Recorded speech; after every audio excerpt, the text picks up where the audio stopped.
All right, we're diving headfirst into this tangled web of crime and conspiracy, and it all kicks off with one man and his rapidly spiraling paranoia.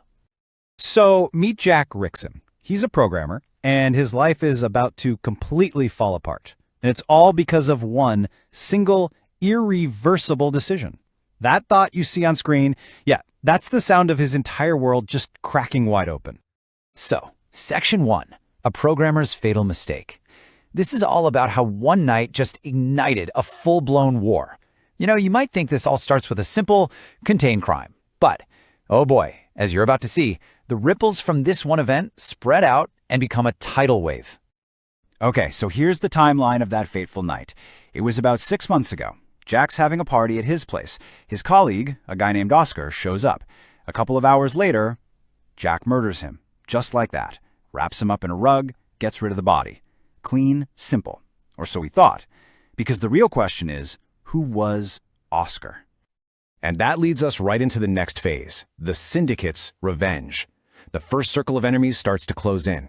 See, this is where things get complicated. Because Oscar, he wasn't just some random colleague. No, he was a valuable asset for a very dangerous group of people.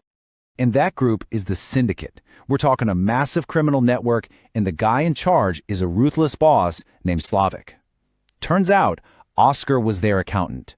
He was the guy laundering all their money, making it look legitimate. So Jack didn't just kill a guy, he messed with the money. And you never, ever mess with the money. And you better believe the Syndicate doesn't waste any time. Their enforcers, guys named Vlad and Ivan, are on him almost immediately. They're leaning on security guards, getting footage. Jack starts getting these terrifying phone calls. "We know what you did." His neighbors suddenly won't even look at him. And the worst part? He's being betrayed from the inside. His own VP, a guy named William, is feeding intel straight to the Syndicate. Jack is completely, totally surrounded. So, this raises a pretty big question, right? With a powerful crime syndicate like this hunting him down, how in the world is Jack still alive? Well, the answer is the story's first huge twist. Turns out, Jack has a guardian angel, except she's anything but angelic. This brings us to the Godmother's secret world. A secret protector is stepping out of retirement. Yeah, we're about to peel back a whole new layer of this thing, and it reveals this hidden underground world of absolute elite operatives. And who is the secret protector? It's his mom. Yep, his own mother, Rita Rickson. But listen, she is not your typical mom baking cookies and asking if you're eating enough. No, she comes with let's say a very particular set of skills. So Jack, our programmer, is actually the son of a sleeping giant. The second he got into trouble, his mother's entire network lit up. They call her Godmother. She's a former special operative, the leader of a covert team, and she's been forced out of retirement to protect her son. And she's not alone. She's got her own skilled team, agents like Patrick and Claudia right by her side. Okay, but here's the thing. The Syndicate? They're just a symptom. They're not the real disease. Let's get to the final layer of this onion, because now we're going to unmask the true masterminds pulling all the strings. And this is where the whole story just gets completely flipped on its head. The Syndicate, the Godmother, they're just pawns on a much, much bigger chessboard.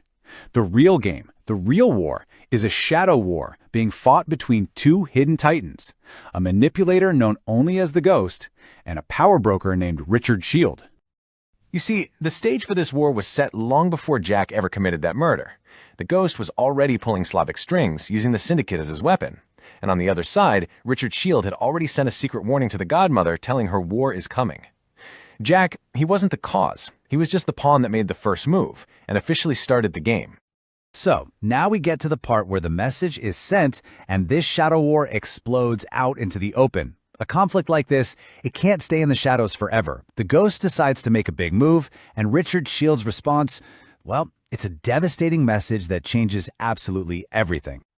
Okay, so to escalate things, the Ghost orders a direct hit on something called the Executive Board.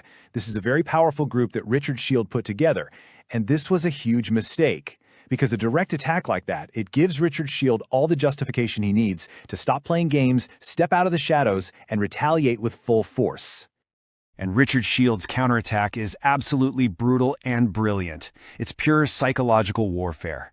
Step 1, he grabs the Ghost's top 2 lieutenants, Samuel and Max. Step 2, he completely dismantles their intel and logistics networks. Step 3, he executes them. And then Step 4, the masterstroke, he has their bodies delivered right into the middle of one of the Ghost's high-level meetings. And just to make sure the message is crystal clear, a note is left with the bodies for everyone to see. It says, "The Ghost can't keep you safe from Richard Shield." I mean, wow. The secret war is over. This is now an open declaration. Richard Shield has just stepped onto the field, and his message isn't just a threat. It's a statement of absolute dominance. He's telling everyone in the Ghost network, your leader can't protect you. I can get to anyone, anytime. Which leaves us with the final, chilling question. When titans like this go to war, what happens to the pawns caught in the middle? You know, Jack's one single act of violence has now become the first shot fired in a war between gods. And that leaves him, his mother, the Syndicate, everyone, trapped in the crossfire of forces so powerful they're only just beginning to comprehend them.